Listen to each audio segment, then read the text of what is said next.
This is Believing Buckeyes. I'm Brian Browning with All-American quarterback Chimney Checkwise, man. I'm talking in the downtown, man. Our guys went out to Eugene, out to the West Coast. Couldn't get the job done.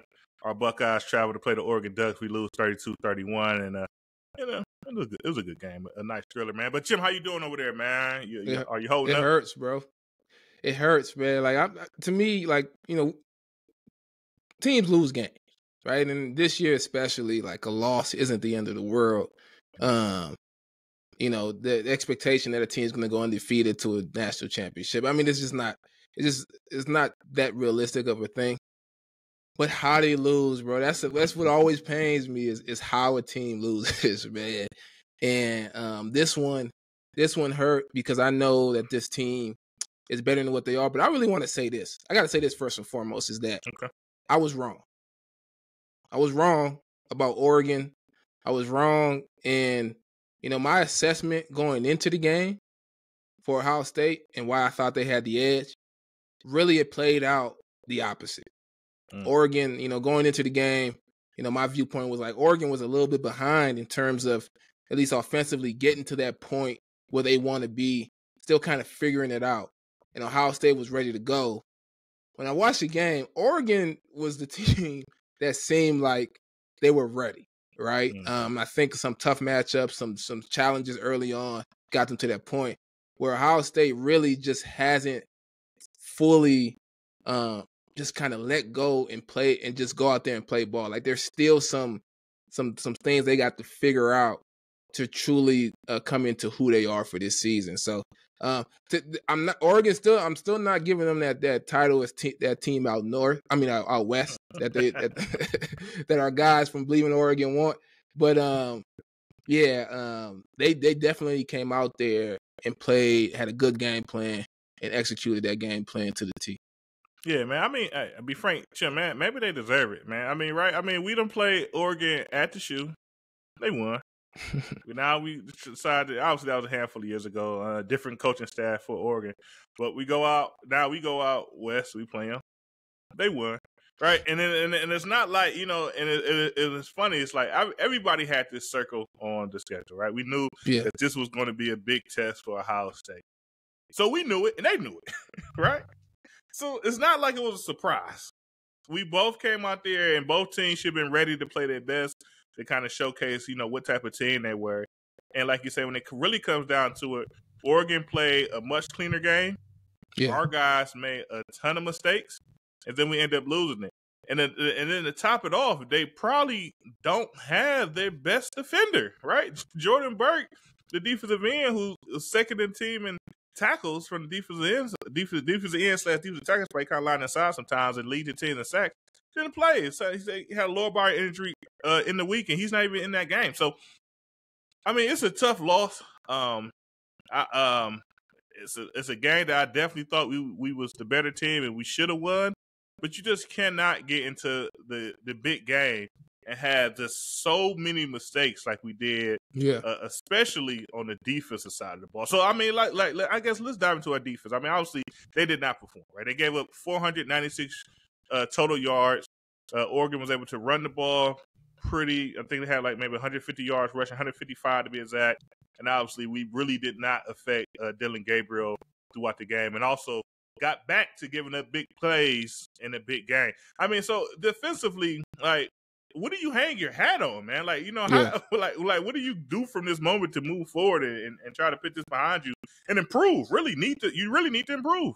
Yeah, so, kind of the worst thing about this game is the group that you should be able to hang your hat on, the group that you should rely on, didn't have their best game. It's the defensive backs, right? The defensive backfield for Ohio State has a great combination of leadership, experience, and talent, right? It's NFL talent with a ton of experience, and they should be able to not only hold their own, but lead the team on the road in this type of environment. They didn't get it done. Obviously, we saw some of the plays by Denzel Burke, who I want to start off by saying this. Like, Denzel Burke is going to be there. Denzel Burke is going to be on the field for the rest of the season. Like, he is an NFL talent. He has the ability. He has the experience. I don't anticipate him having another game like this. He's going to learn from this experience. So he's going to be there to stay. But he would know, he would say it from his own mouth that he didn't have the type of game that he needs to have in this moment. He didn't have the same discipline to his technique and the things he's supposed to do. And that's what really led to the mishaps, man. You know, Oregon has the talent on their side as well. And you missing Birch on defense. I mean, they had a receiver that got kicked out of the game for spitting, right? And that's for he made that decision. But they have talented guys on offense. So, you know, you have to be true to your technique, true to your responsibility to just be in position to make plays. And that's why I think, you know, they failed. And it wasn't just Denzel. I thought, you know, he had a couple pass interference calls that were just unnecessary, really. And it felt like Ohio State kind of wasn't able to handle the big game, the bright lights, right? The things that they did were uncharacteristic of them. Either they were trying to press and do too much, or when there was opportunities to be there, maybe they would beat a little bit on the play or whatever, but you got to just compete. Like, they didn't play free enough for me. And yeah, I think it starts with that defensive backfield. They didn't get any pressure on the quarterback as well. That was an issue. But overall, pressure on the quarterback. Yeah, overall, it's one of the things I think even more so. Talked about Denzel needing to have a better game, the defensive backs having a better game. I had a few keys to winning this game. One of them was, you know, eliminating some of the explosive pass plays. They didn't do that, right? Eliminating the explosive run plays, particularly on the edges that Oregon likes. They didn't do that, okay? Yeah. But one of the things that I didn't mention that to me is always unspoken, and you mentioned it early, is affecting the quarterback, right? They just did not affect the quarterback.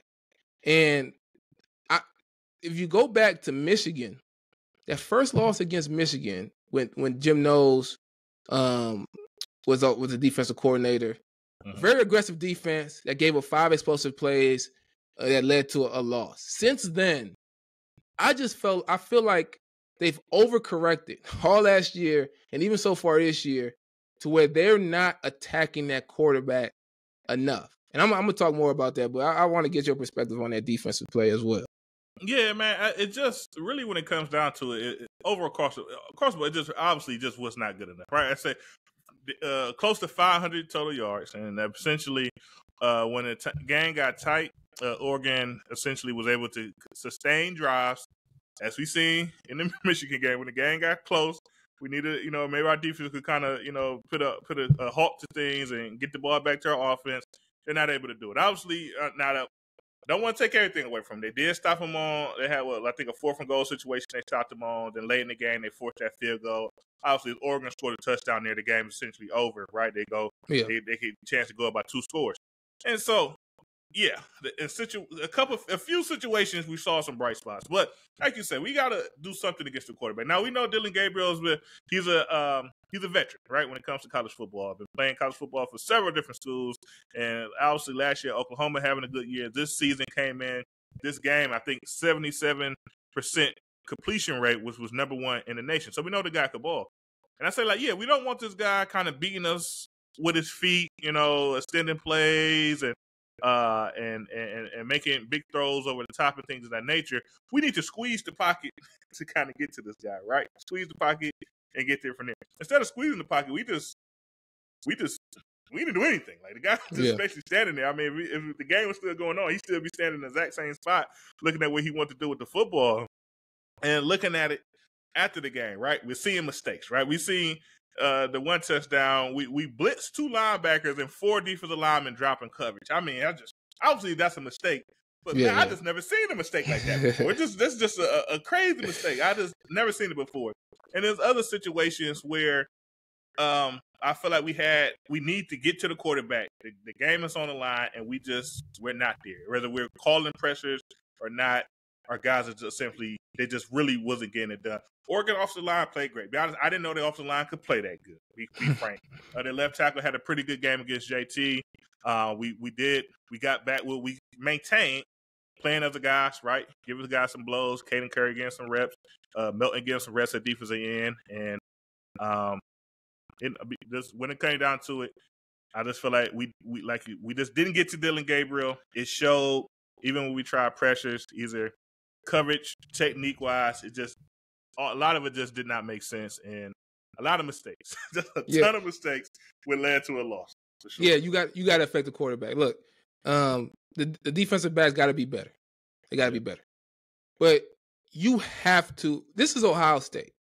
Ohio State, Oregon, number 2 versus number 3. This is a heavyweight fight, heavyweight bout. And honestly, Ohio State, to me, is the better fighter, right? In terms of just the more talented fighter. But you gotta punch him in the mouth. And that's one thing they just didn't do. Like, Oregon is a capable opponent, but they're the underdog. They're leaving everything on the field. I don't care what you saw on film. I don't care if all they did was throw short passes all year. They're going to go up top because they know something they know one thing. Like, if you're a fighter and you're going into a fight and you know this is my only chance of winning, you're going to do it, right? You're going to throw the haymaker. They're going to throw the haymaker, and Ohio State has to stand in there, take the punch, and punch them back and see who punches harder. And I'm just, I go back to that Michigan game that was lost, 5 explosive plays.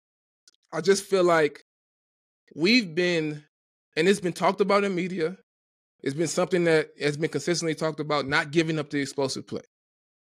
Playing top down, not giving up the explosive play, which I agree with, except I disagree overall in how you do that, right? Mm-hmm. One of the ways you do that is you got to punch the other team in the mouth, right?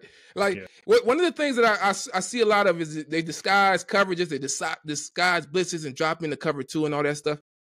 That's great. But imagine being a quarterback, or imagine being anybody. This guy he's never thrown a punch, right? The disguise don't matter at that point. Like, you've never shown me what it feels like to get hit. So I don't respect it. And you talked about that one play, and I think that's like a small microcosm of the situation.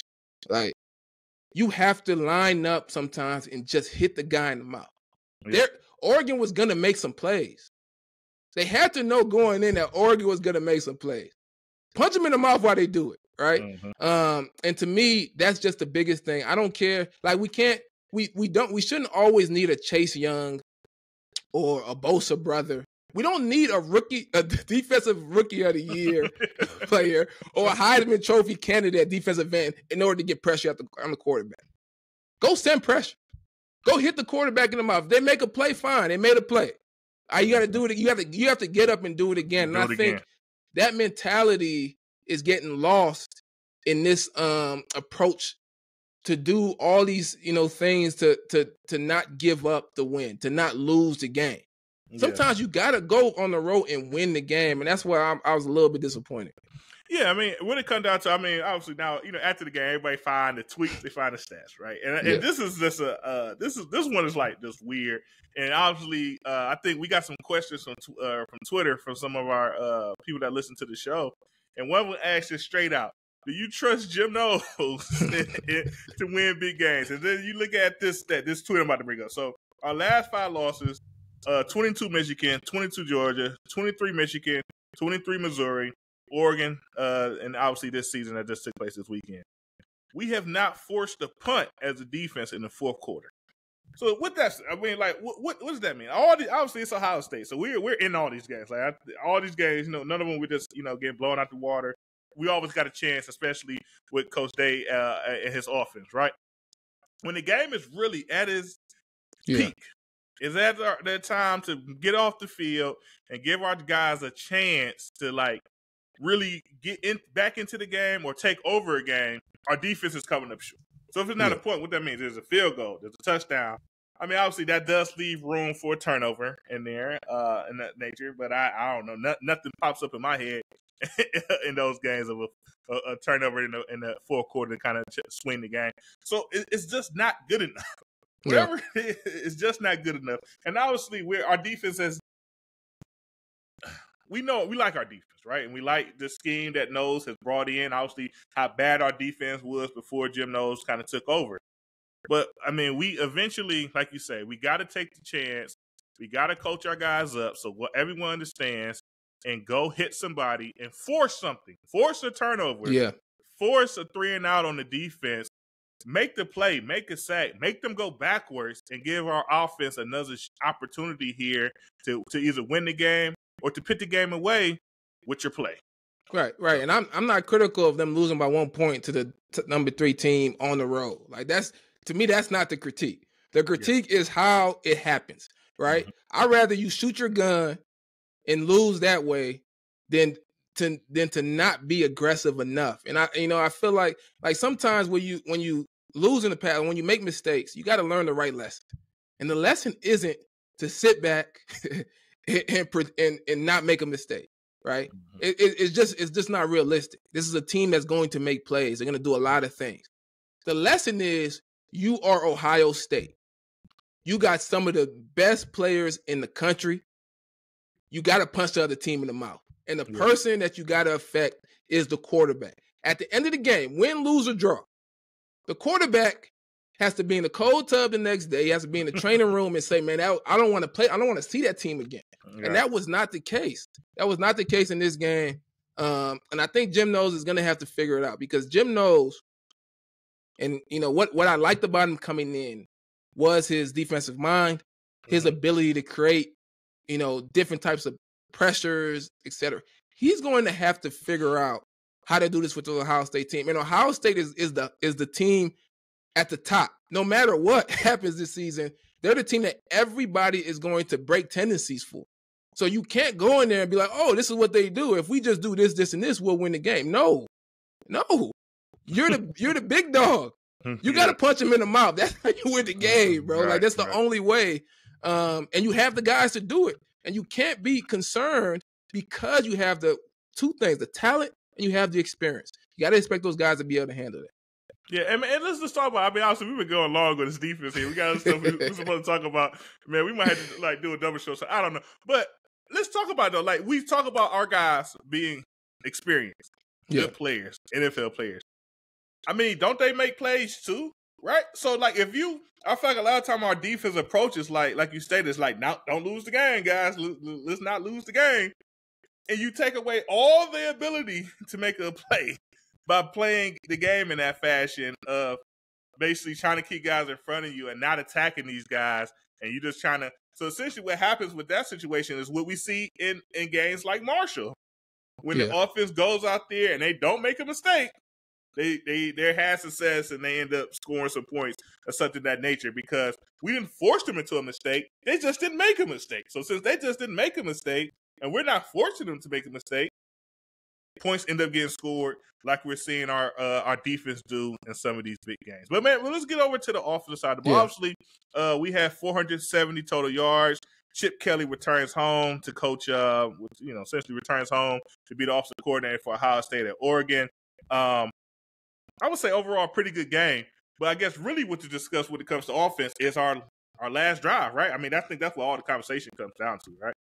Yeah, that last drive. And, I mean, at the end of the day, you're on the road, Big Ten opponent, top five team. At the end of the game, no matter all the stuff that happened in the game, you're down by, 1 point with 1 minute and 55 seconds left or so to go down there and get a field goal.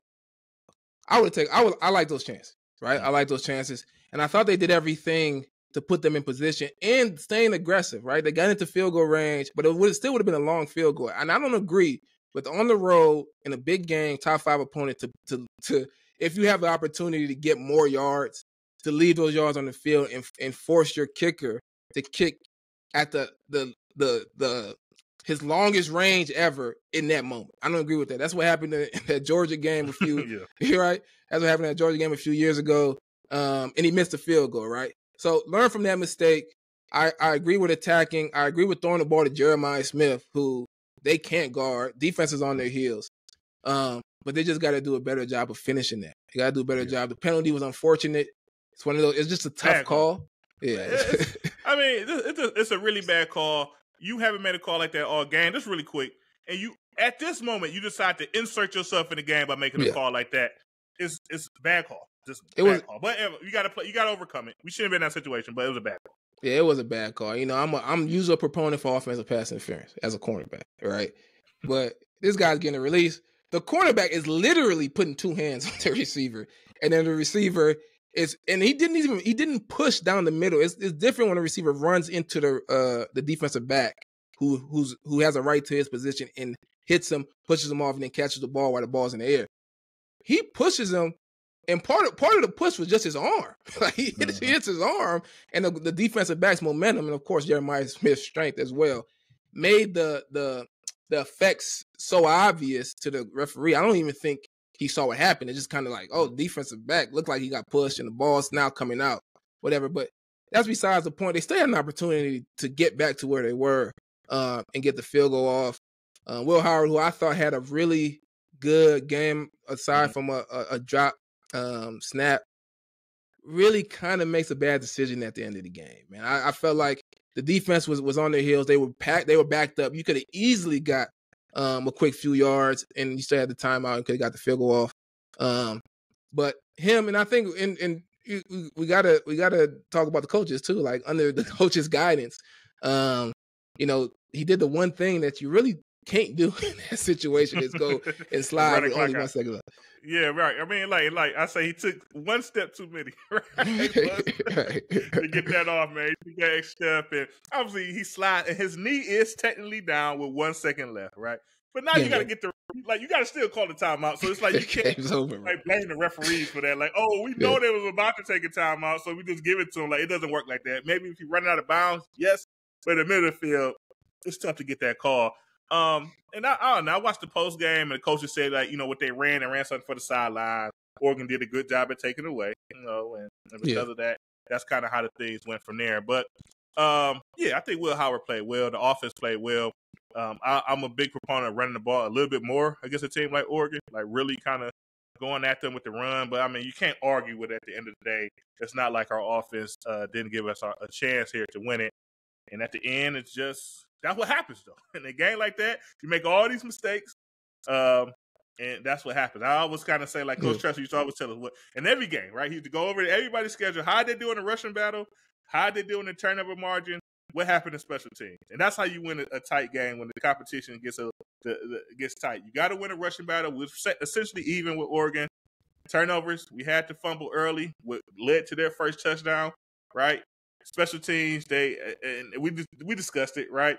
You feel like they did it on purpose. I feel like it was a bit of a luck, but they get a bounce off all the guys offline. They get a play on special teams off, and essentially when you play a tight game like that, man, that's the difference. That's the difference. That's the difference. We have a few questions into the pod. One, I didn't tell you about this earlier. One question was, as we were talking about Will Howard, do we trust Will Howard to be that quarterback or that guy to take us to the promised land based off of his most recent performance? I'm just going to say, yeah. I mean, like, obviously Will Howard has some limitations to his game. He's not C.J. Stroud, right? He's not Dwayne Haskins when it comes to arm strength. He's not Justin Fields when it comes to running the ball. He's not Kyle McCord when it comes to 2-minute offense. No. But I think, like I said, that game is not in no way or fashion did we lose that game because of Will Howard. He dropped that ball, and I think it was the third quarter. We scored a touchdown. Our defense get a stop. He dropped the ball on third down, which is unfortunate. Yeah, but I would say he's always thinking about doing the right thing, even in the last second. Right, he take the knee. Like I just seen a clip. He's looking at the clock. Like, okay, it's 2. Let me get down so we can call the timeout. Like he's always is constantly thinking of the right thing. No turnovers in this game. Obviously, he threw a couple interceptions throughout the season. No turnovers on Saturday, which is always very helpful when playing a tight game. So I had confidence in Will Howard that he could do it. That he's definitely capable enough to win us games if our defense gives him a shot. Yeah, the one thing he struggles with, I think, is just getting that ball out there on the deep pass. Like a lot of them are on the throne. Fortunate for us, we got a guy named Jeremiah Smith who can really go get an underthrown ball with ease. But outside of that, man, the decision making to me is the most important thing at the quarterback position. And boys, I mean, outside of that last play, which is a learning experience for him, he is a great decision maker. I don't care. Nobody can convince me otherwise. He manages the game as good as any quarterback, I think. And I don't anticipate him making that same mistake that he made. So with that one being out the way, I think moving forward, we'll go with Will Howard. Another question is Ryan Day and Jim Knowles in big games. Do we trust Ryan Day and Jim Knowles in the big games based on experience? This is gonna be tough to say, man. You know, I'm pretty optimistic, especially about my Buckeyes, man. Yeah, Coach Day, yes, I trust. I mean, Coach Day, essentially, his job has always been the offense, and you go against Georgia in the playoffs, even some of those Michigan games. Obviously, this game, our offense hasn't been the key reason for us losing, right? But right now, it's just like, man, I don't know what. I think the biggest performance our defense had, like, you know, in a truly big game, was what, maybe Penn State last year. Penn State last year, they kind of went out, had a fantastic. They kind of, you know, really shut down Drew Ayler and Penn State. But other than that, man, it's just, I mean, it's just not. It just really has not been good enough. At what time? What game can you say our defense made a big sack and stopped them and got our ball? You know, like, it's just those stories are just been too, like you say, like, it's like you gotta go back to Chase Young and Nick Bosa for us to kind of talk about them making those big plays. It's almost, once again, I feel like we're sitting back, trying to keep guys in front of us, and hopefully the offense make a mistake and we can capitalize instead of us defense being coached up to be a dog and go out there and take something from somebody, man. Yeah. I still got belief. My concern, and so I'm gonna answer this question differently. To me, Jim Knowles and Ryan Day collectively bear the responsibility of the defensive struggles, because I don't know, you know, if you're the CEO of a company, right? Whether or not you got a COO, he handles all the operations or whatever. He's telling you how to do what he wants you to do. Like, he's at least giving you some guidelines, right? And I don't know where the defensive, I guess, approach in terms of the mentality, you know, we just need to make sure we don't give up the big play. I don't know where that comes from. It could come from up top. But what I do know is it just doesn't feel like Jim Knowles' defense is like, this is a Knowles defense. It just doesn't feel like, right? It doesn't feel like the DNA of a Knowles defense in terms of what he wants to do. So that could be, there's a lot of talk about him versus Larry Johnson and different philosophies in terms of how to get pressure on the quarterback. But whatever it is, I won't say I don't trust it, but I'm starting to question the mindset and the approach.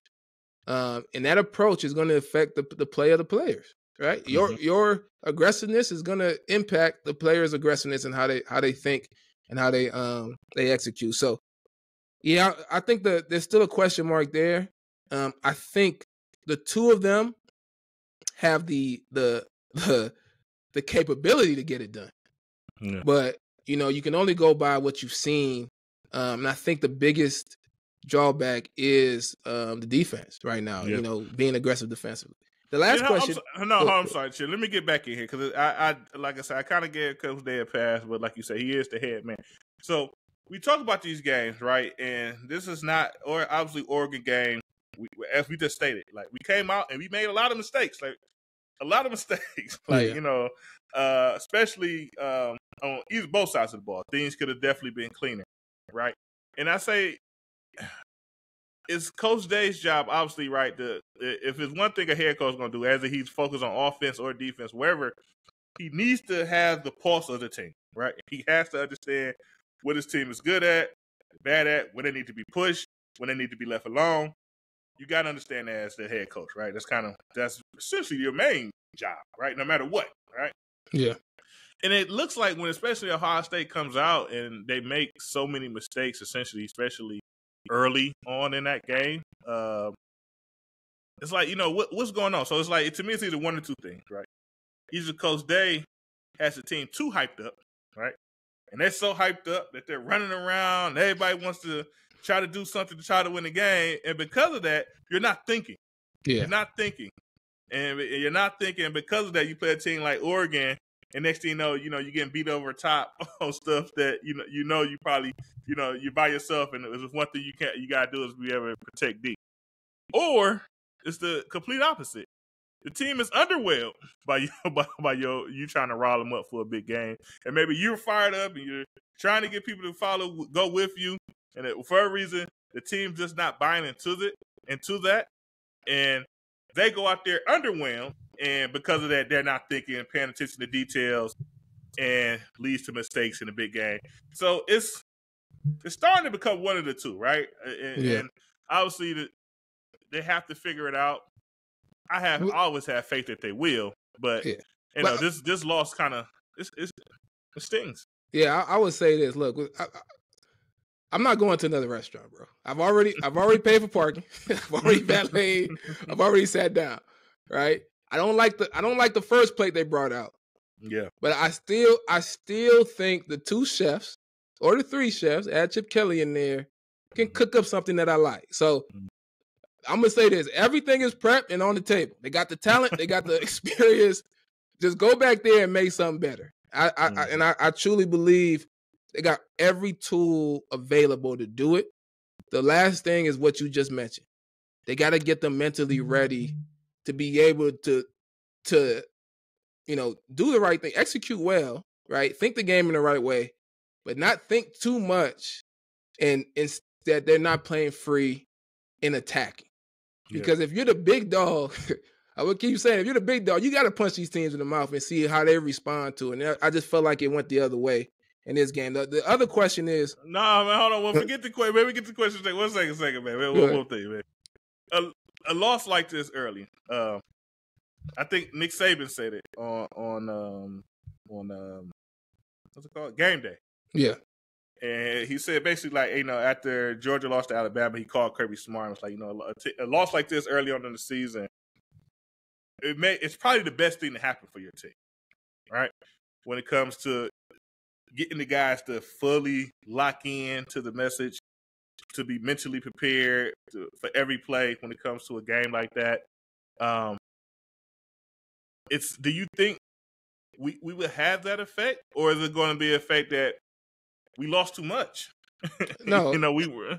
So I think one thing, this is what I do trust Ryan Day, is that I think he understands this season. I think he's prepared for this season, understand that there's a college football playoff at the end of the season that Ohio State is more than likely going to be a part of, right? That losing a game like this, honestly, it doesn't have a ton of meaning unless you lose a couple more, right?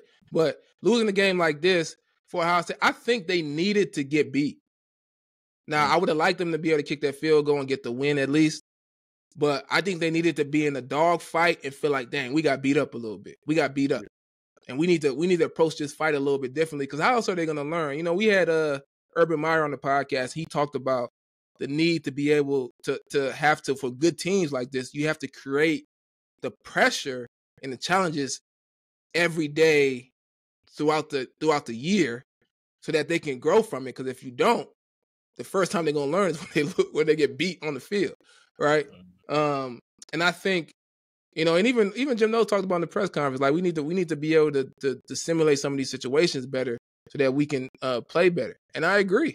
And sometimes if you didn't do it, this is the opportunity to grow. So I think this is going to be, honestly, I hate to say it, but this is going to be one of the best things for them to improve on.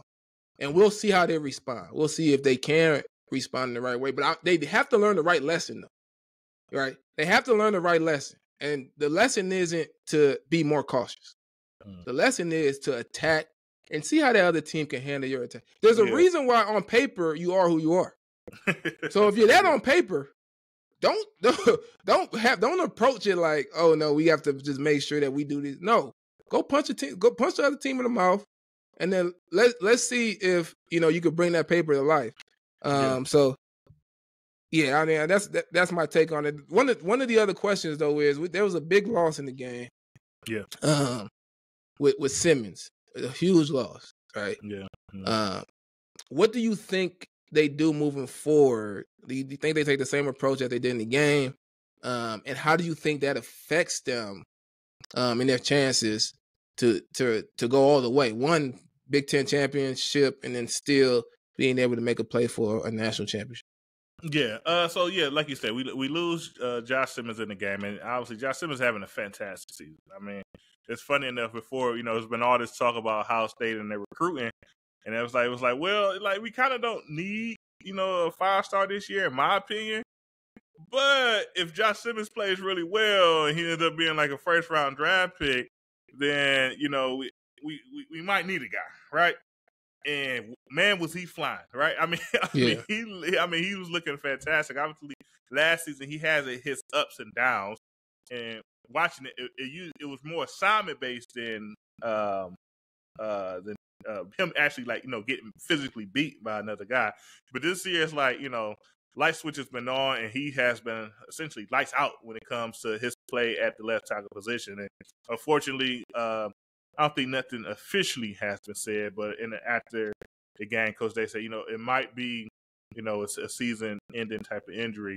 And then, from there we step. Zen Malowski goes out there. He steps up. He steps into that left tackle position. In my opinion, that it's his position to lose. This is year 4 for him as a program, and he's last season. In the spring, before Simmons got there, he was in that right tackle competition, right? We were playing Josh Fryer left tackle, him and Tegra Shabola, who's the right guard who went down in the game but got himself back into the game, was fighting for that right tackle position. Who's going to be the guy? Then Josh Simmons come in, he take over left, Fryer goes to right, and then they take Zen and move him to the left side. Now he's in the left tackle competition for the starting spot, and obviously Simmons wins out from there. But essentially, if they put him in those spots, in those competition spots, right? They must think something of him. He must have something to be able to, if he didn't win it out, at least push a guy to play their best. And I think he went out there against Oregon, and I mean, the lights could have been brighter, right? They have a defensive end that's most likely he's going to play on Sundays. I can't call his name right now. But, I think he stepped out there and he played well. He did get beat around the edge a couple of times, but like once again, this is college football. Those, that's what's going to happen. But what you want to see is a guy go out there, compete, doing the right things, playing hard, and fighting. Even if you lose, you can fight. And the guy don't necessarily have to make the play. So I think Zen is the guy. Obviously, it's football. Guys get injured, right? And if we was hanging our head on one person for this season, then maybe the Ohio State Buckeyes are really not that good. So I think that we have that next man up mentality. Every football team should have it. I think now it lands on Zen, and he gets to kind of get what he's been working for. All that competition, kind of go out there and show why you was pushing guys, and now how you could play, because everything is in front of you as well. Everything is in front of you as far as your football career, and I think he would be able to step up and do the job. Sure. Yeah, I think it's funny that, going into the year, if you ask anybody, what's your biggest concern about this Ohio State team? It was quarterback and offensive line. Right. And it seems to me, it feels like the quarterback and the offensive line have been probably some of the top performers across the board. And honestly, my biggest concern is that the defense gets lined up. Get lined up and go play instead of disguising so much.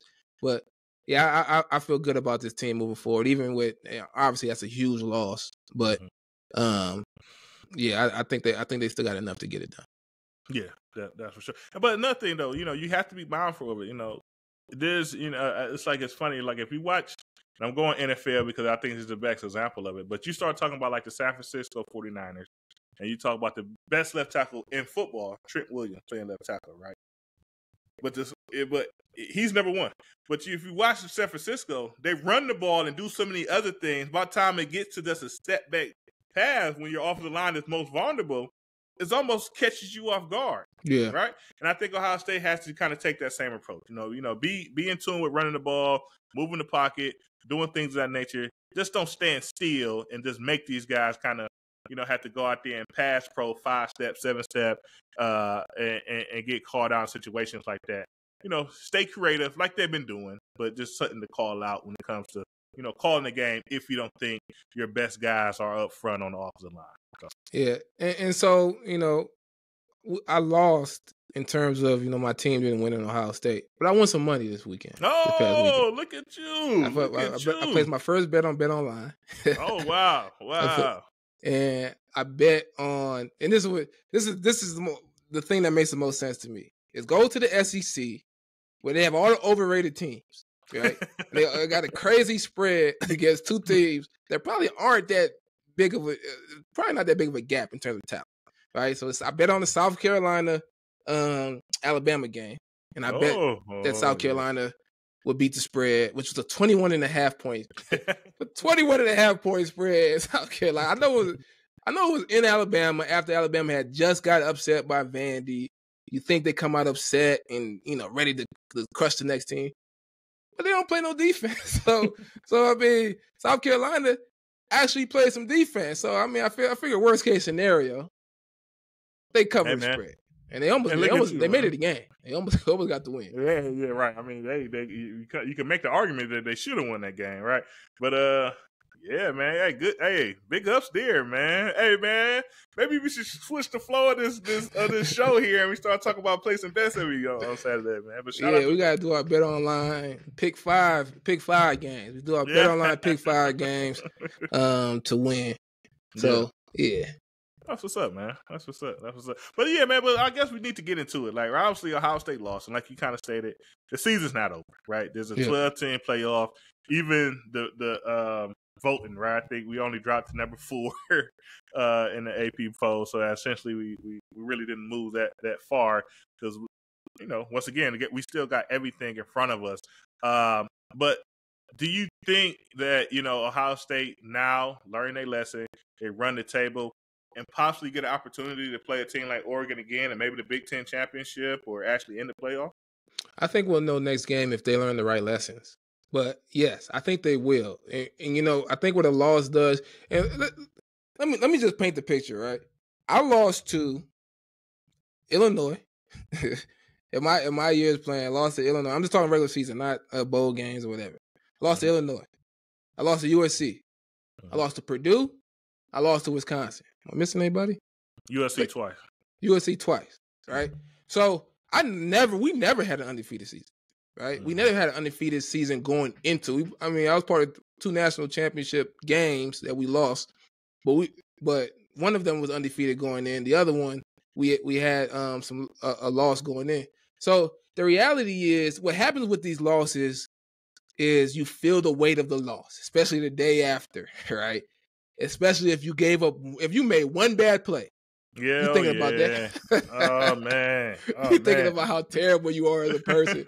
Like, dang, I need to call my mama more, man. Like, I need to be a better role model. Like, you think about all the negative things in your life, bro. And then you get a day to do that. You watch the film, you see the film, you're like, dang, it's not as bad as it was, right? I'm Denzel Burke. I gave up a deep ball on the double move, but I was in position on the double move. All I had to do was really get my eyes back to the receiver instead of looking back at the quarterback while the receiver wasn't looking back. He's just looking down the field, running. If I looked at the receiver, I'd be in position to pick the ball off, right? You see that the margin of error is small, and then you vow to never make those mistakes again. Everybody comes together. They hear all the outside world giving up on them. They bond together. And now this is the team going forward. This is where the team forms. And that's why I say, like, the next game, we'll know if they learn the right lessons, because we'll see a team that has come together and now is going to continue to build for the rest of the season. And I'm excited to see that team, man. A 1-point loss against Oregon on the road, number 2 versus number 3.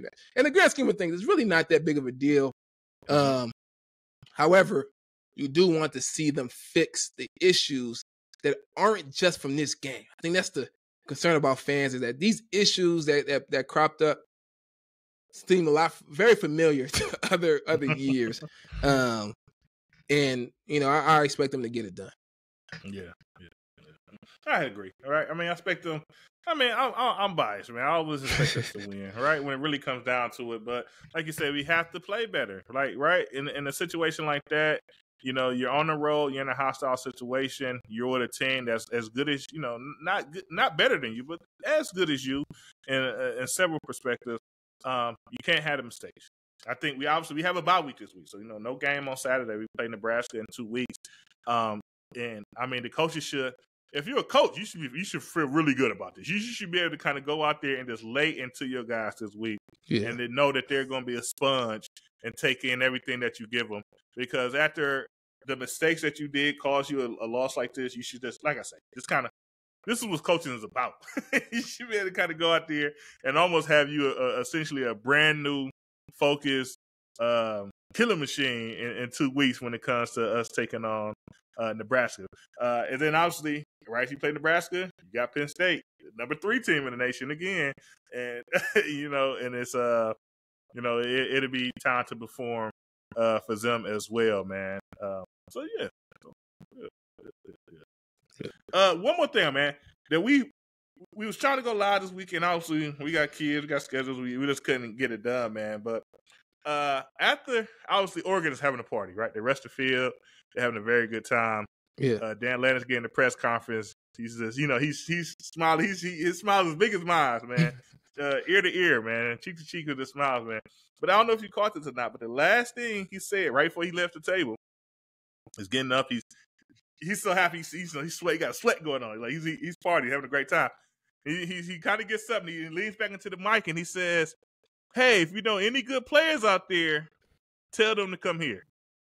Yeah. And we done talked about it a little bit, right? We done lost. Essentially, they got 2 guys coming in on there next season, Ohio guys, right? And McNutt out of the Northeast Ohio area, and then also Dorian Brew, who's essentially from the Dayton area, who's, you know, playing this last year of football in Texas, man. But I guess, man, we got to talk about like a loss like this in the Big Ten. Recruiting, man. Like, you know, obviously Oregon got some money too. You know, I don't know if we might outspend it, but I don't know. But I mean, let's. Yeah, what does this mean? The net positive for Oregon in this type of game with this type of win is much bigger than if it was Ohio State hosting Oregon and them beating Oregon, because Oregon doesn't have the players in their state, right? Like, they didn't host a bunch of guys from Oregon. You know what I'm saying? They hosted Trey McNutt from the Cleveland area, Dorian Brew from Dayton, Naeem Offer, who's already committed, to Ohio State from Alabama, right? And guys from Texas, and guys from California, and guys from Florida, right? They're literally going to their rivals. USC is a rival. Their Big Ten rivals in Ohio State, right? The Alabama territory, the Texas territory, all the teams at the top, right? And they're bringing these guys in.